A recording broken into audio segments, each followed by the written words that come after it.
The Enterprise lost 3 people at Rigel 7 5 years ago.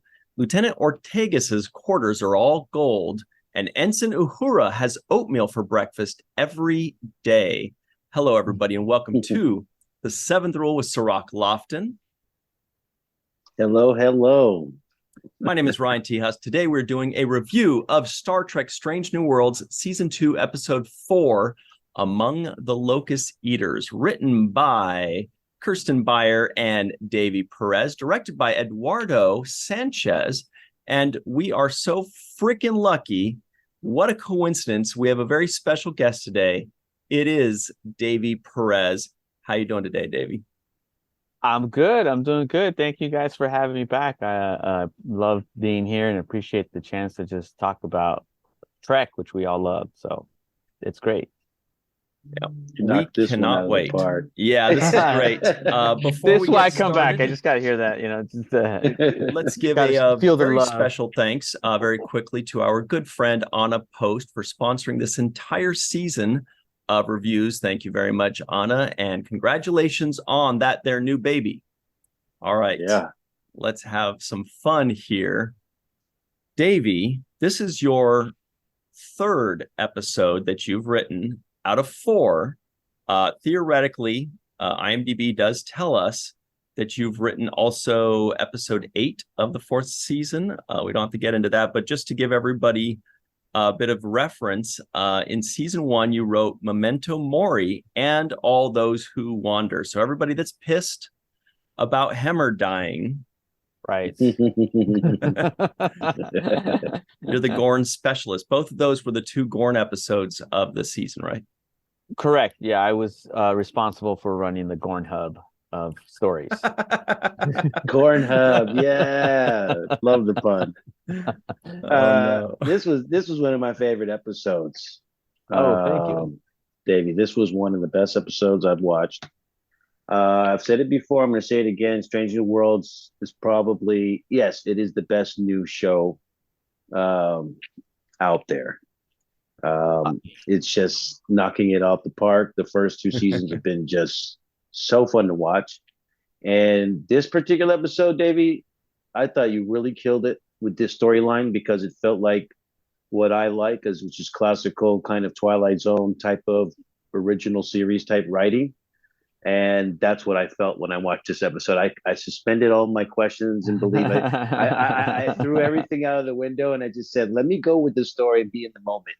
Right. Just like the characters were. And so that's exactly what I did. And I went on the ride with them. And I felt like you took us on a great ride this episode. Where did it kind of, start for you in the development?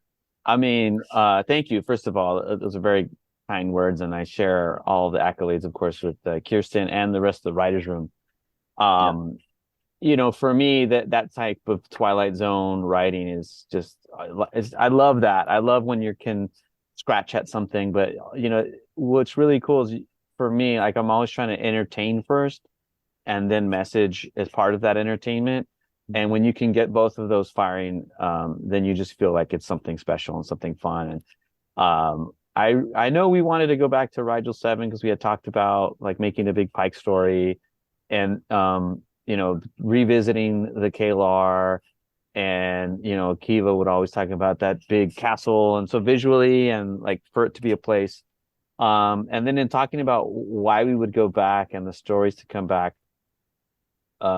we needed something sci-fi. We needed something that was just not going to go back and do a rehash of a fan service of a speech that the original Pike had from the cage. It was like there needed to be its own purpose, and there was a lot of discussion. And once we sort of found the memory loss in the room, we all sparked to the idea, but doing that it's an extremely difficult type of thing to really nail, and it could go very wrong, or it could go sort of like confusing very quickly. And so we had a lot of conversations about the stages of it, and but then ultimately I can't really recall where it came from, because all these ideas, it is a writer's room, and myself and Kirsten, we get lucky enough to sort of bring it to life.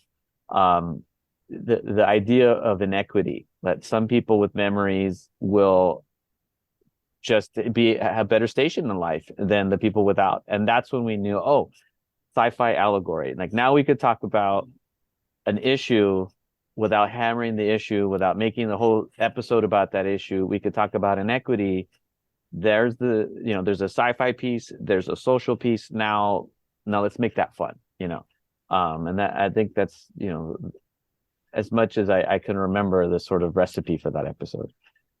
Davey, by the way, that's very close, Cirroc, to what I was going to ask him initially, which is just how these shows get conceptualized initially. But Davey, I just wanted to tell you that about midway through this episode, I thought this is the most Star Trek episode of Strange New Worlds so far for me. This felt like original series Star Trek storytelling, and I mean that in the most complimentary way, because original series, I think that's what really made it, was the storytelling, was how everything was novel, everything was an idea, an allegory, and it was and this felt to me extremely Star Trek original series in its purest form.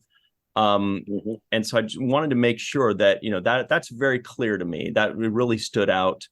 But yeah, just a little bit more about how these concepts get formed in the writer's room. Do you first start off with, I want to do this kind of episode or that kind of episode, and then fit the Star Trek around it? Or are you just writing Star Trek episodes first and primarily, and then seeing if you can angle them into different themes or genres? Because Strange New Worlds does dip your toes quite a bit into different genres.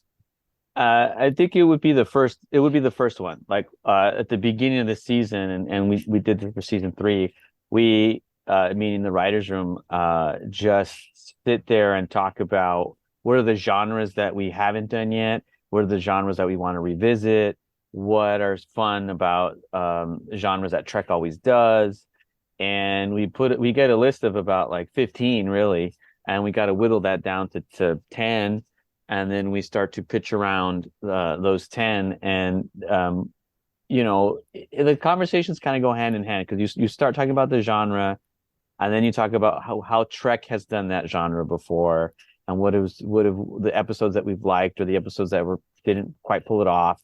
And so it is genre then Trek, but they're very close. And like with this season, it was epic space adventure, the court story, and some of those were sort of already kind of lined up based on what we were inheriting from season 1. We had the time travel adventure, which was a lot of fun. And to your point, there is a point when we're taking these real big swings and we're doing all these genres where we go, where's the Trek episode? Where's the genre that is Trek first, and then like Trek, and that's kind of what this was becoming when we were talking about it. That's why we started to say, well, what is Trek Rigel 7? What is Trek the Captain story? What is and in that we then said, well, Swords and Sandals, the Kalar have this kind of like Bronze Age society, so there was a little bit of that. The Man Who Would Be King, obviously that storyline is in a piece of it is in this episode. And and then those are the kinds of things that I love too. I grew up watching the Star Trek that kind of teaches you a lesson and you go, huh, or you take away. And so I do like writing action and adventure, but if I can do that other layer, that's always fun for me too. And Kirsten obviously is Trek royalty, and she's written novels and written on all the shows that she's been on. So writing the episode with her and having just being able to talk about canon and where we're going to bend it and where we're going to stay true, and the pilot story and that piece of Ortega's, to be able to tell that as representing my Latin community, that was awesome as well. So it was for me just a fun, like, firing on all cylinders kind of experience. Mm-hmm.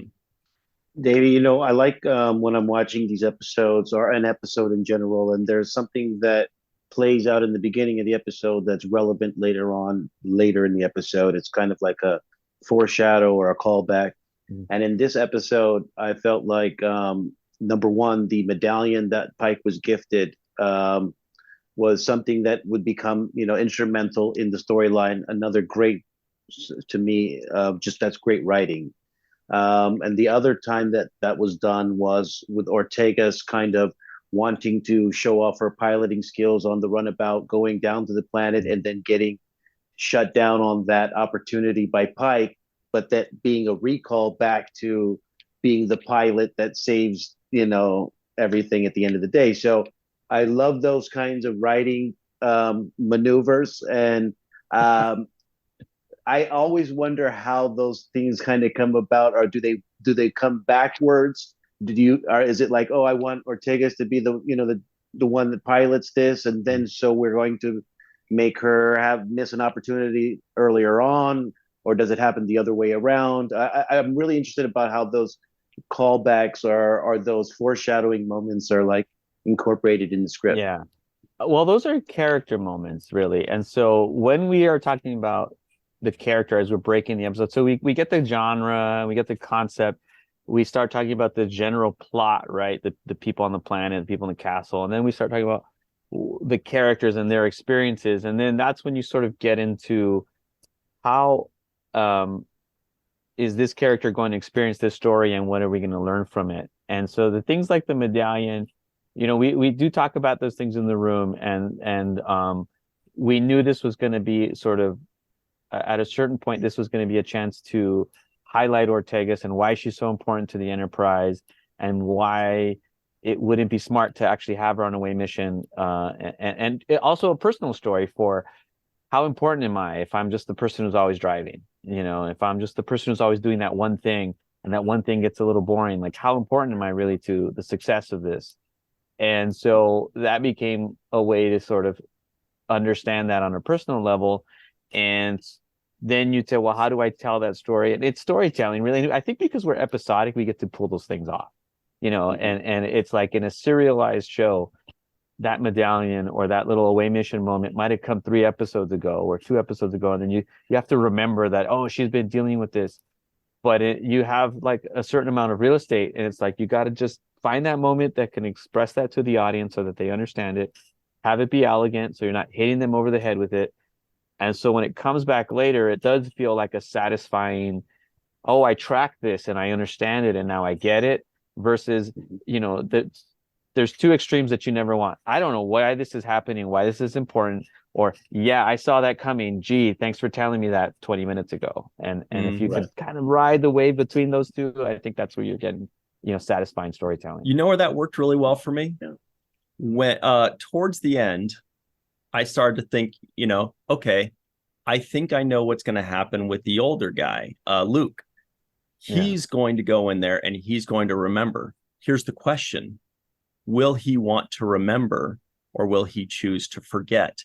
And that's what made me go and just kind of lean in, because that's got to be a really interesting thing. Was there a moment where you remember discussing that? Should we have him remember, or should we have him forget, or was it just always set in stone? I think we discussed a lot of it, and I think that particular piece of it in the writing, I think a lot of it was discovered, because I think it was known that he was going to go in and start remembering stuff, and we decided that as a room. But how that was going to play out, I think the first version wasn't quite deep enough, and so we started scratching at that a little bit more in the writing process, the notes process as well. And I mean, the thing that you talk about, I do love that, because I respect audiences, and like myself, I'm a viewer who has watched a lot and written a lot. And so at some point I go, I think I know where they're going with this. So I tend to respect that in a viewer and not try to hide too much. But what I hope to do is like, okay, I'm going to tell you that you're right, but then I'm going to take a left turn that you didn't see coming. Yes, you were right. Like that was so planted, and yes, like we can all see that, but you didn't see it's like a magic trick, but you didn't see the other thing that's about to land on you. And that's the emotional piece of it, and I feel like if and when we're able to pull that off, then the writing is getting really good. Yeah, this episode, and I want to give you guys your kudos again, Davey. You and Kristen really knocked this one out of the park for me because I found myself at some point like teared up, and I was trying to hold back tears a little bit. Yeah, I got you, Cirroc. I got you. Yeah, you got me.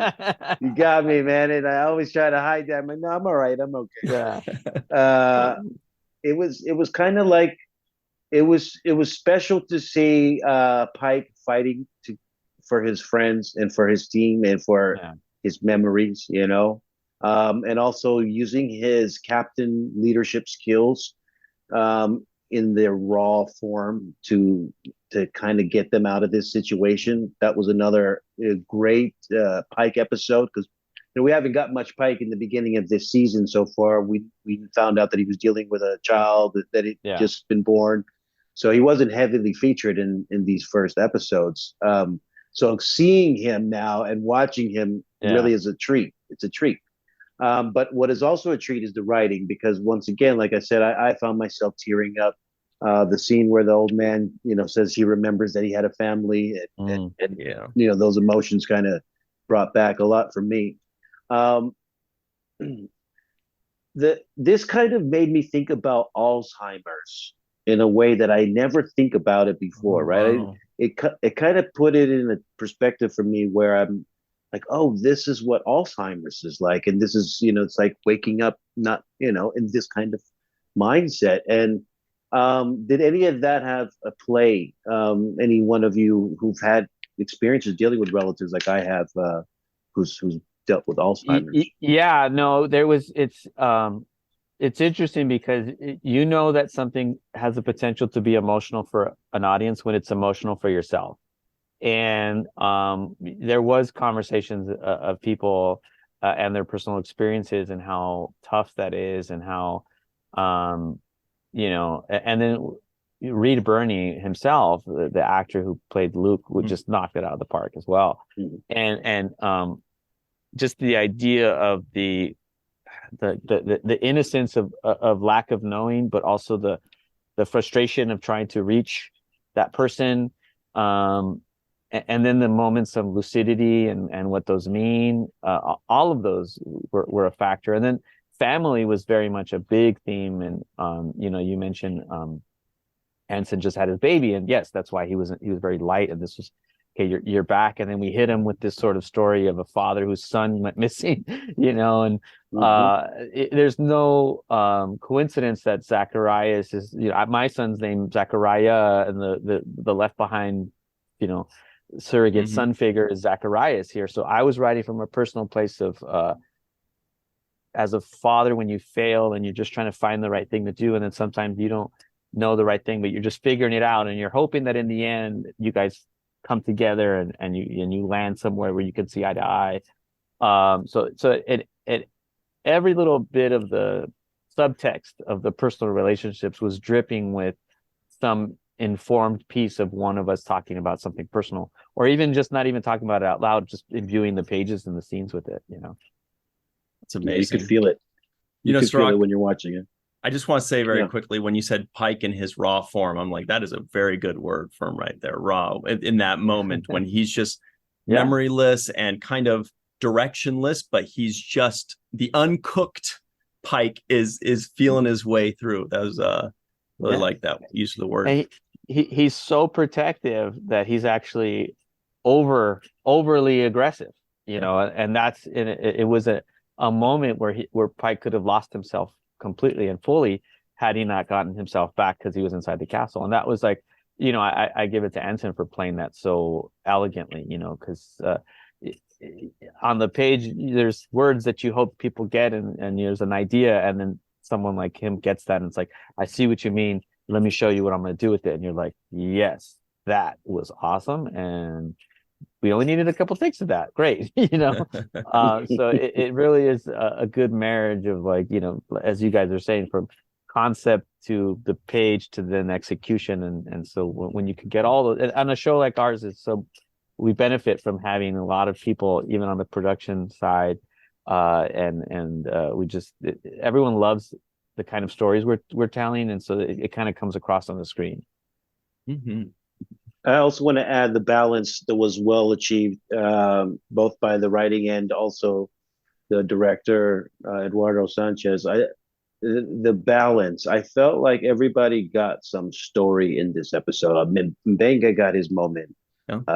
Laan got a big moment. Pike had his moment, obviously. Uhura had a big chunk of the scene where she stole it for a second, going through what she was feeling.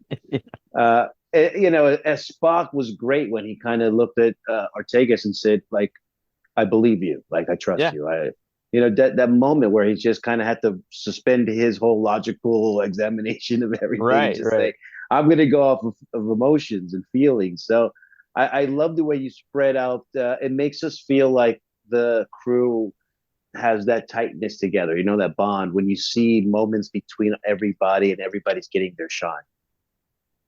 Absolutely. And it speaks towards the amazing cast that we have, and also keeping an eye to detail, the directing, and in the writing. No moment is a throwaway moment, right? When you have these amazing toys to play with, and you're like, I know I can give her that one line and it's going to be a thing, right? Mm-hmm. And it's, at that point it's just fun, and you mentioned the moment with Spock, and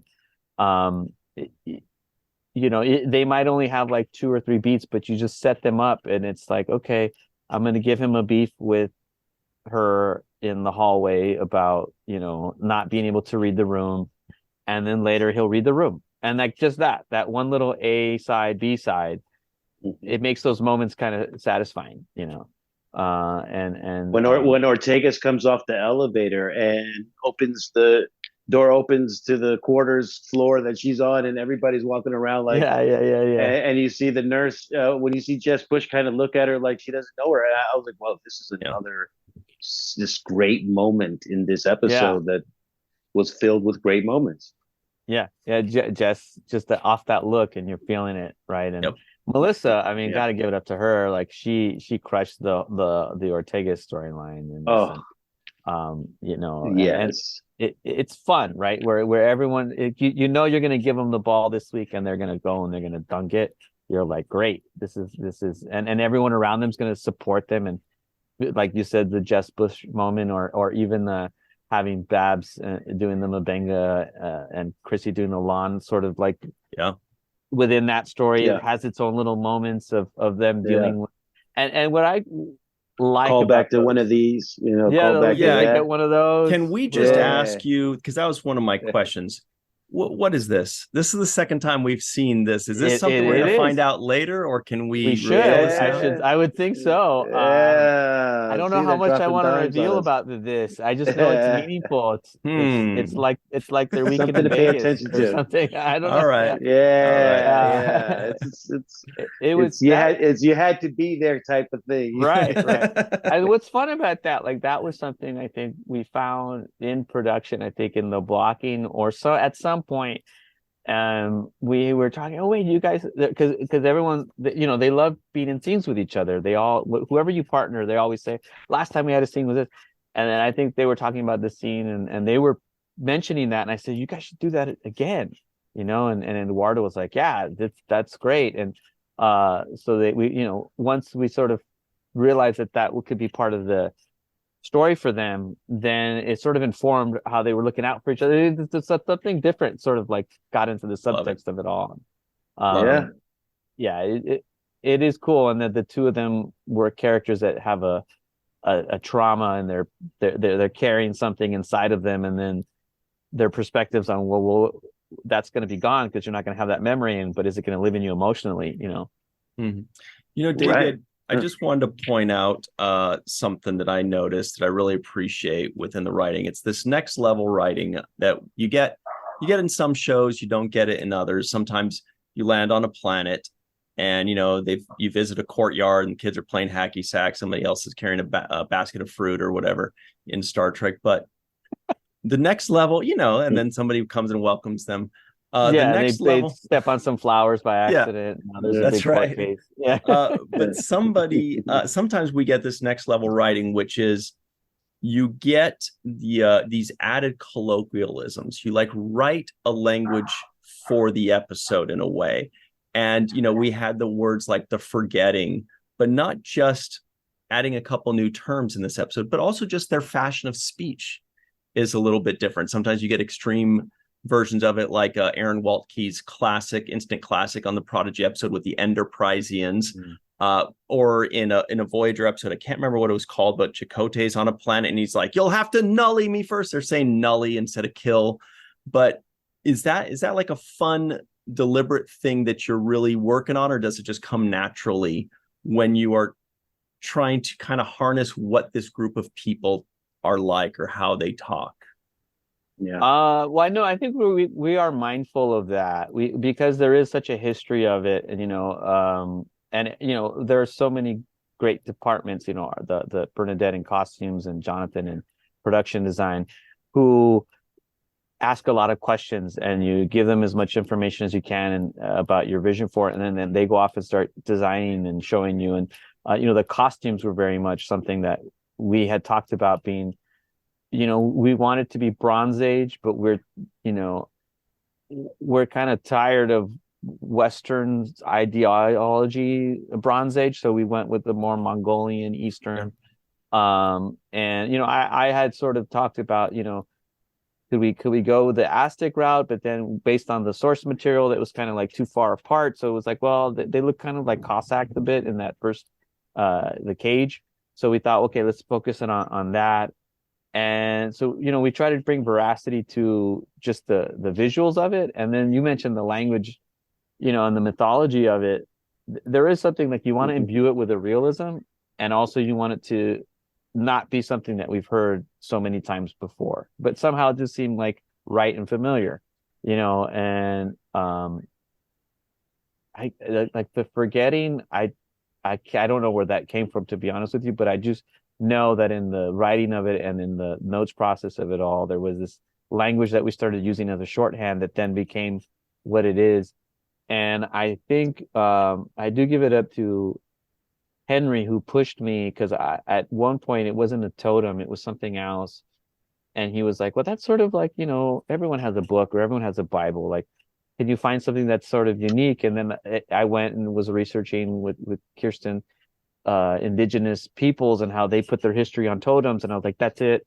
That's great. It's a totem now versus like tablets. I think it was tablets at one time. And so it is a mixture of just like everyone pushing each other and mentioning, okay, that's cool, but can you do it better? And could you do it more unique? Mm-hmm. That was an image of the source material right there. I saw that. The dude with the crooked teeth and the Cossack hat. Yeah. No, Ryan touched on the similar question that I had, which is I wanted to, compliment you for, which is the world building and cultural building that was done in the episode, the totem, and the whole play, how Zach was telling Pike, he was stupid for believing in the totem mythology, but it was great because to me it was like culture building. It's like what we've seen with the Bajorans, what we've seen with other cultures that are thought out and well conceived. I totally bought this episode like from beginning to end. The Ortega scene where she's in her quarters talking to the computer and just asking questions. And that's what I was thinking. I was like, if she just asks the right questions, right. if she just says the right thing, it'll spark the memory that she needs, and it played out the way I wanted it to, and I was so cheering for her, and this gave her a big moment too, because we've been waiting for Ortegas to have like the save the day kind of hero storyline for her character, Absolutely, yeah. Finding the Ortegas piece, I think, actually opened up the episode for us, because I think that was very early on. We were like, okay, we're going to Rigel, and Rigel's going to have a thing. At first, we were going to put Ortegas on the ground because we wanted to give her some story and we wanted to like feature her. And then I like to write A/B stories that are very clean, that are speaking to each other. I mean, I don't want to like give away secrets, but like if you watch a lot of the Memento Mori is sort of ABC. And I was, sort of pushing for a ship story, and some others in the room were like, yeah, that's a good idea. And I know as a, I think it came from me. I don't like taking credit like that, but I will say I was like, you know what, let's give a Latin person a story. And so I was like, we got to do an Ortega story. And I think everyone was on board with that. So it really was a room idea, but finding that then allowed us to focus in on what she's doing and why, and then how the rocks are related to the memory loss. And the thing which is cool is like when you're the person who's saving the day all the time, saving the day becomes boring. That's sort of the story. It's you're the pilot that's getting us out of the mess. And so she's like, well, okay, I'm going to get you out of another mess. I'm going to fly another, and having someone who's lost their passion, like in her way, literally, because the memory goes to then refind it and it's rekindled in a major way, and then be able to see that sort of position with fresh eyes. It's just fun, Yeah, and to the actor's credit, I fly the ship. She just kept saying, "I fly the ship." Yeah. I fly the ship. It was one of those moments, where you look in the mirror. It's like she did her own little "you talking to me" moment. Yeah. Oh, she had fun with that. You should see the dailies and the outtakes. Like we had her doing that like over and over, and she every time was different. Everything was different. Yeah. Which is what's fun about that. It's just sort of an organic, throwing yourself 100% into that moment, and not knowing who you are. And then it is the comedy of talking to the ship back and forth, and that's its own little like Abbott and Costello. Hey lady, you still there? yeah. And she played that so well, all that comedy. And she played it excellent. It was perfect. Yeah. Mm-hmm. Well, Davy, and by the way, not just her giving her a little bit of love, and but we got the whole Latin connection. You've got Perez, you've got Ortegas, you've got Sanchez directing it. That's pretty nice. It's got to feel good. Oh, Eduardo was awesome, man. Him and I would crack each other up so hard. We and it's funny, we were vibing so hard that I think one of the somebody, I think an AD or someone, was like, how long have you guys known each other? Like, how you guys have obviously worked on shit together before. And I'm like, I just met him in the van like 2 days ago, But it was they just clicked. You just clicked, and we just got each other's humor, and he was a lot of fun, and he sort of got the organic nature of like the visceralness of it, right? The being there and being tight, and sort of he moved the camera quite a bit and making you feel disoriented when you needed to, but then like locking in into a moment when the camera work and the audio work really also tell the story of what the characters are going through, and that was very much especially during the time lapse moments when La'an, for example, with 6 hours missing, he would start in with a nice close up and a blurred background and pull back, and gave you that sense like what just happened here. So Smart.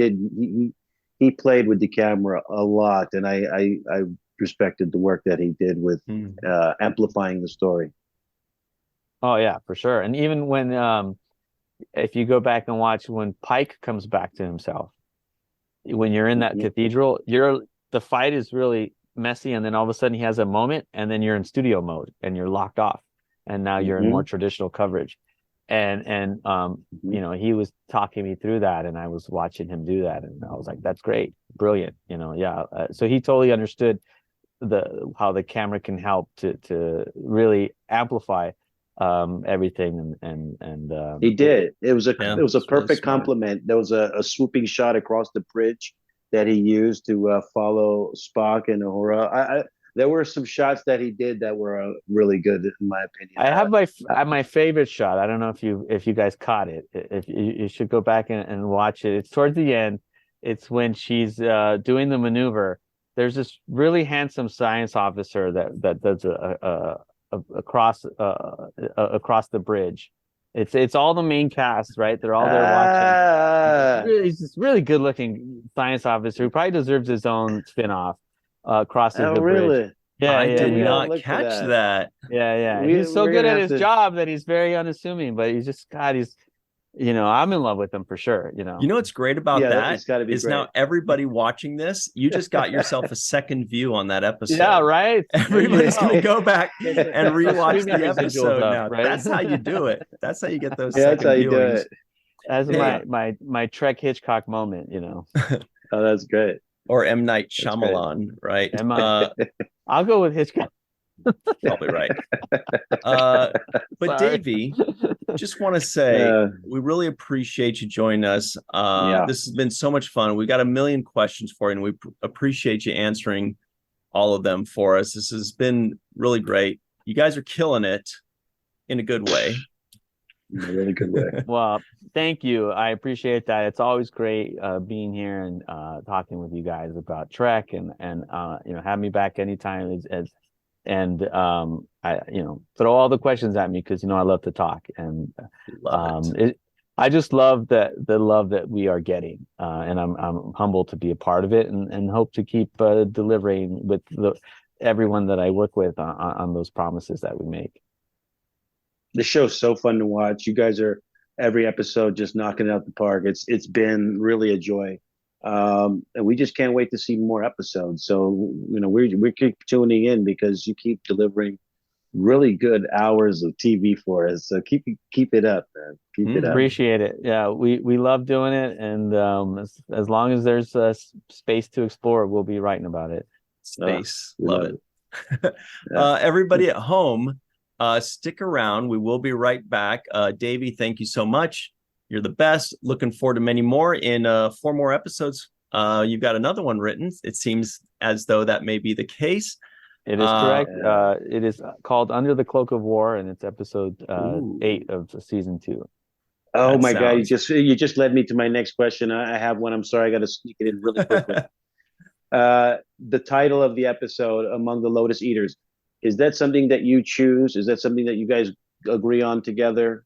How does the titles come together? Because I've been wanting to ask this question. Yeah, no, the writers usually pick the titles, and I talked with Kirsten about that one, and she was cool with it. I think I want to remember. I had to explain it to somebody, and they thought that it was not a 1-for-1, but it wasn't Kristen. We were on board with it, because it's from the Odyssey, right? The Lotus Eaters that eat to forget, and the story there is kind of different, but I just like the idea of the forgetting and how that's related. So I want to say it was like a studio person that was like, I don't understand why it's called Among the Lotus Eaters, and we were like, well, that's what it's called. Yeah. Well, now that gives us a little reference there, a little Odyssey reference. Odyssey's great. That is great to know. Thank you so much.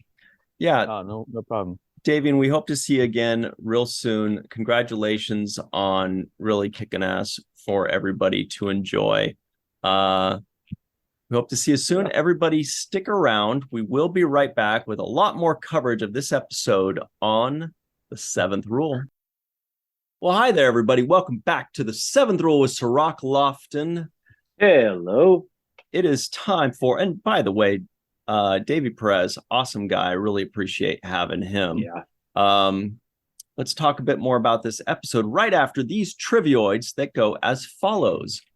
The Enterprise is currently assisting the USS Cayuga in a joint mission, charting a new binary system. Captain Pike and Captain Battelle are stealing a little personal time. The Enterprise lost 3 people at Rigel 7 5 years ago. More on that in a moment. The Enterprise left something behind at Rigel 7. They figured the comm badge, I think it was, or something similar to that, but it turned out to be a bunch of stuff. The Kalar are a Bronze Age society. Rigel 7 creates ringing in one's ears. La'an punches Pike. Ensign Uhura has oatmeal for breakfast every day, and Lieutenant Ortegas's quarters are all gold. That was cool. Everything was gold, except like the door, the window, a couple things were red. That was really interesting. Hey, so Cirroc, before we hit record, we were just talking about how great this episode was. Yeah. A bit more. So this came from, and this was something I wanted to ask, Davey a little bit more, but, we got to let people go at some point. Otherwise, we're just gonna because they're so fascinating. I love these guys. Everybody we have on our show from Strange New Worlds has just been so freaking great to us. But yeah, this came from a slice of The Cage, the original pilot of the original series with Captain Pike, right? And I believe that little singular episode that wasn't released until decades later, and it had Captain Pike, and that's what this whole thing is based off of. This whole show's based off of that one original pilot that was originally unaired, with Majel Roddenberry playing Una's role. So he mentioned at the beginning of that episode, or at some point in the episode, something about we just came back from a mission at Rigel 7. We sustained heavy losses. There was something like that. And then there was this moment that I showed for a second where he ends up, the thing mines his brain for his memory and brings him back to Rigel 7. And this is what those, Rigel 7, the Kalar, were based off of this guy. And it does kind of look, Mongolian or Siberian, something in that realm. So that's it. Yeah. They just have that little slice and they built a full episode from it. It's pretty amazing. Yeah, I haven't seen the original episode, so I didn't even know where the references were coming from. I just looked at this as a singular kind of standalone episode, and it held water for me. Yeah. Well, they even gave us a little snippet so that you didn't have to have seen that episode, because it's not part of any series technically. I mean, they've got it tacked on to the original series in like IMDb and in other shows or another forum, but they explained everything we need to know. Like, they spent 20 seconds saying, oh, well, we went to Rigel 7 5 years ago and we lost 5 people. That's it. They covered it all for us. So you didn't have to have seen it. Yeah. Yeah. And like I said, it's still like, without even knowing all of that, they gave us a little bit of Pike love interest, with Patel. Captain Patel. That's something they've kind of visited before, right? And they're revisiting in this episode, if I'm not mistaken. Yes, this is like the 3rd or 4th time. She was also in the episode like 2 episodes ago in the courtroom drama one. Then she was also in the very first episode, practically like the opening scene, back on Earth. And I feel like she may have been around in a 4th episode somewhere later in the first season. Yeah. So it was a good callback because it does bring some. It shows a different side of Pike, when they were both in Pike's quarters, not trying to be interrupted. Pike's like, hey, don't interrupt me unless it's an emergency, okay? And she was being interrupted also. So I just like the moment of kind of personal life, a glimpse into the personal window of somebody in off duty, not in their command post. So I like that. We talked about the medallion, the callback with the medallion. I thought it was a lovely callback. It was a great little play in this episode. And, Davey brought up for a second, but, I want to revisit it. We talked with Bernadette Croft, and he mentioned that as well. Yeah. But the costuming, I thought, was also spectacular. Those tell really a story too, right? The costuming, the costumers are also storytellers, just like the location, managers. These people are also storytellers, and this is beautiful. The work that she did. I thought so too. I was particularly blown away by the one that was designed for Ortegas. There was a beautiful green kind of leather, beautiful kind of look, and I thought the detailing was just amazing. The choice of similar fabric colors but different textures was great. The cuts on the shoulder. This was my little rendition of Ortegas's costume. It kind of had like a samurai. You had the hat right next to it too. That's cool. Yeah, you even had the hat right next. The hat's key right there. But because the cut of the way the collar was done on Ortegas specifically, because they gave us some nice close-ups on that. It had a samurai type of feel to the neckline and to the jacket, right? It felt like she was ready to kick some ass, and I really liked that look, that tough leather, kind of high boots, uh, shoulder guards, accented shoulder guards that come out, flaring out, tight necklines, and also 3/4 length coat designs. Mm-hmm. So just really, really cool stuff by their designer, Bernadette Croft. Another thing I wanted to talk about, and we touched on it a little bit in the first segment, was the acting. And, really, the writers can only do so much. They can write a good story, but sometimes it's up to the actor to really pull it off. And what I thought that they really pulled off was the feeling of disorientation, of, kind of like you walk into the kitchen, you get there and you go, what was I coming in here for? There's that moment, mm-hmm. and we've all had it, some more than others. Yeah.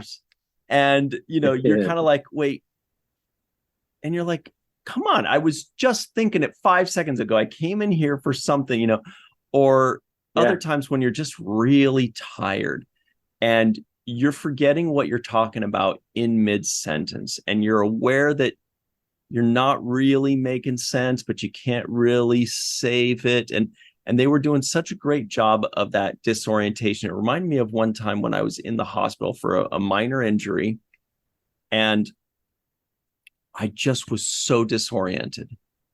And I was just like, I felt dumb. I felt like I couldn't really think. I couldn't really remember things. I found out later it's because my blood pressure was super low, but I didn't know that at the time. And then that causes all the disorientation, all that. But that's what it reminded me of. And the actors did such a great job of conveying that, you kind of got the fuzzy, the cobwebs, and you're not really fully there. It got to the point where I was watching them, I almost started to feel that way myself. I almost started to feel like I was getting forgetful too, man. It was just beautifully done. I wanted to make sure that we pointed that out. Yeah, I agree with you. I thought that first La'an was the first one to experience it, and they had that kind of conversation. Well, we're 6 hours away. Should we turn back or, set up camp here? And when she said, 6 hours had passed and she had not remembered the 6 hours, that was the first great acting as far as disorientation. I thought that sold me. But then she was like, no, let's keep going. And then Benga did a great job with it, with his facial expressions, and Pike was great with it. At one point they all woke up in the cage, and they didn't know who each other were, and I thought it was believable for me. So yeah, I feel like everybody really knocked it out of the park as far as the acting. Uhura had her moments, like I said earlier, where I felt like she was just great, giving us a great performance about what she was feeling and hearing. So yeah, we got some really great performances from all the actors in this episode. Did we get an answer about whether they did bring Zacharias back? I mean, I know Pike said, we'll bring you back and let Starfleet, deal with you, or whatever it was. But we didn't actually see him coming back. And I was wondering, I mean, I'm sure they did bring him. Like, I'm sure that's the end of the story, because I'm always watching and waiting for that possibility of a Guinan character, or a Neelix character, or a Quark character, somebody that is not part of Starfleet, but is on the ship with them. It kind of gives them the, and so I thought, in Discovery, I thought Harry Mudd might be that guy. Like, they capture him and then he ends up kind of being stuck in the prison, but they talk to him, but they did, the brig, they never used that. So I kind of, pictured maybe Zacharias could be somebody they bring back and rehabilitate slowly, but I don't think we got any more information on him, did we? I don't remember any more information. I think that, they were going to bring him back, and then while they were waiting for him outside of the temple, that they forgot that he was even with them. Did they? That would be funny. So they left him out there. They went back outside and they're like, what was I doing out here? I know I was coming out here for a reason. I guess there's just three of us. I don't know. And Zacharias is like, yeah. He's like hiding back. That's funny. Yeah, they probably forgot again. It's funny because this is a completely non sequitur, but Pike has a moment when he says "Pike out," and I realize it doesn't sound particularly well for him to say it. I think he needs a different exit calling for his like name. Psych out. Yeah, I don't know. I kept thinking of Pike out poker. Pike out poker. I don't know that one. Pike out. Oh. It just didn't flow right to Pike out. So I think he needs like Pike gone or yeah, something else to end his conversations. Yeah, Pike off. Exactly. Yeah. Exactly. I don't know. I meant it when I said that this felt to me like the most Star Trek episode of the series so far, just in that it felt like an original series story. Obviously, storytelling has improved over 60 years, or 57 years, but 59 since the original Cage movie or episode was made. But it has that heart of, just a mystery that unfolds, and these characters are going over here to work on this thing. The B plot is over here, but it all kind of fits together. It just felt very reminiscent of the best aspects of the original series. What made the original series so beloved? This had that, I thought. Yeah, I agree with that. And we always take note of the away teams that they assemble. This is the same thing.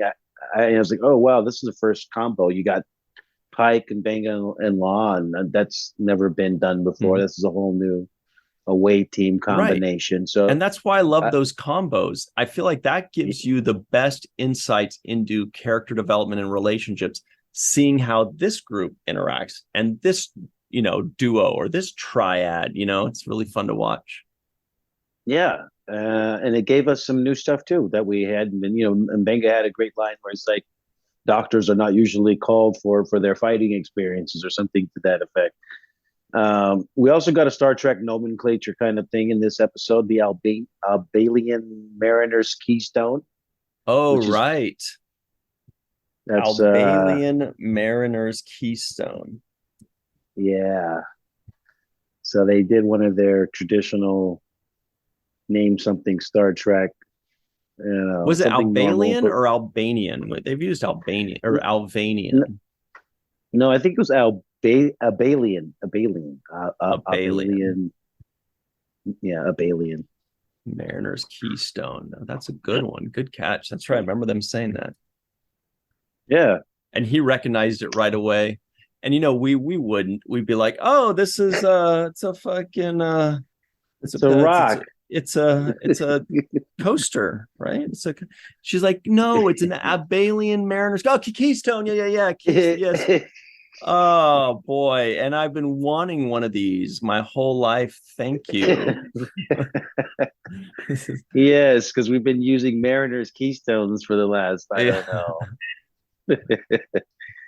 But yeah, there was just, yeah, right. That's a good one.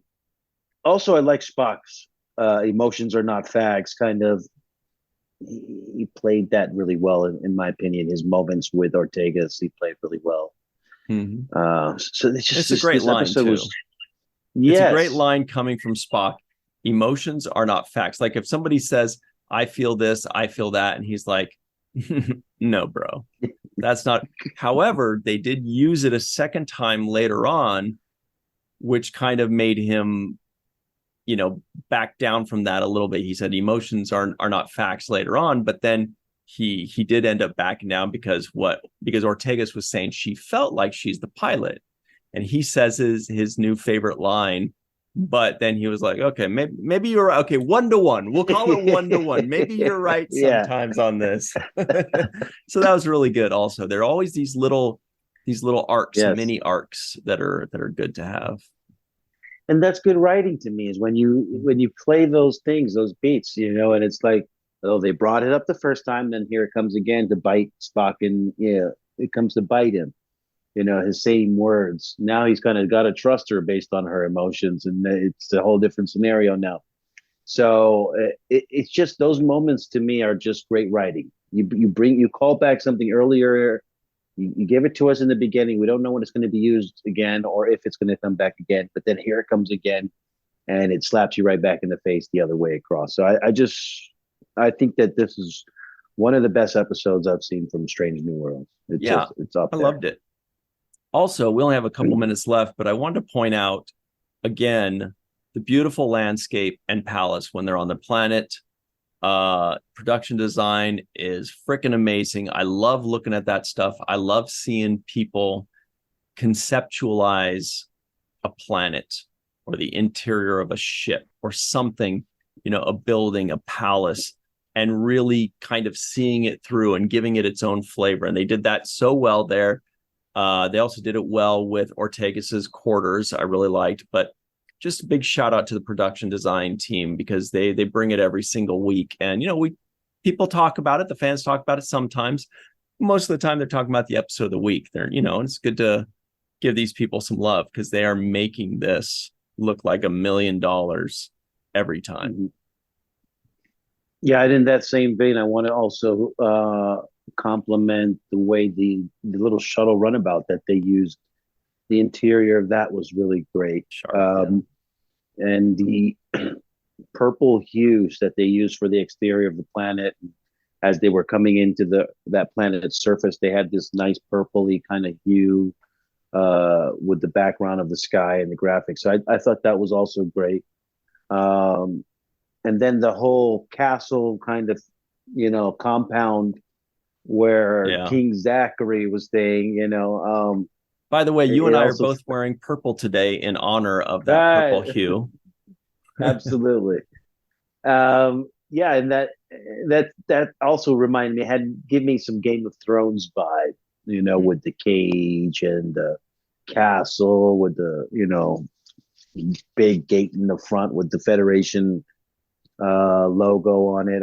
It had like a futuristic Game of Thrones type of space colony vibe. Love it.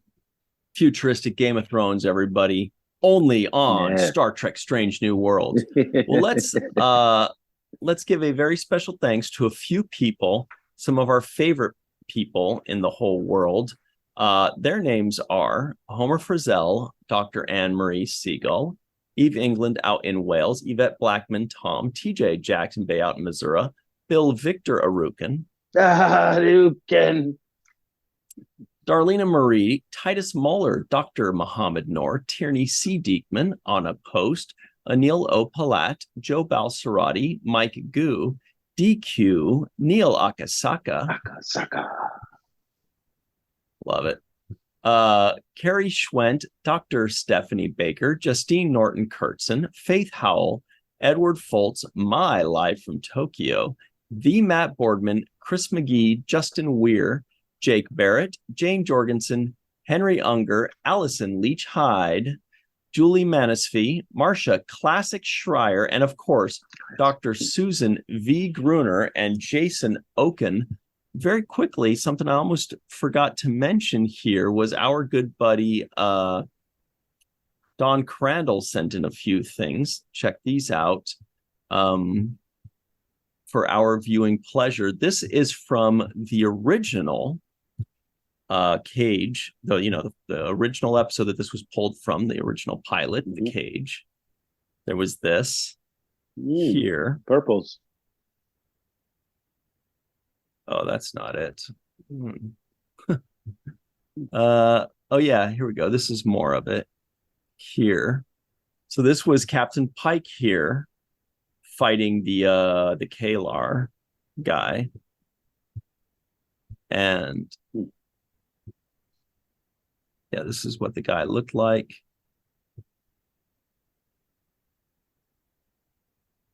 So anyway, that's from Mr. Don Crandall. Thanks very much, Don Crandall, for all of those images. And I guess that's about it for us, right? Yeah. Brought back the K-Lars. Finally, right? It only took 59 years. All right, everybody. Thank you very much for joining us. Please make sure you like this video. Give us a 5-star rating if you're listening in. Subscribe to the channel and the podcast. Make sure you hit that share button and send it out to all of your pals if you can. And leave us some comments below. Tell us what we missed. Tell us what you loved. Tell us what you hated. Tell someone else what you hated. Fuck that. And thank you very much for joining us. Until next time, we'll see you then. Always remember the 7th rule.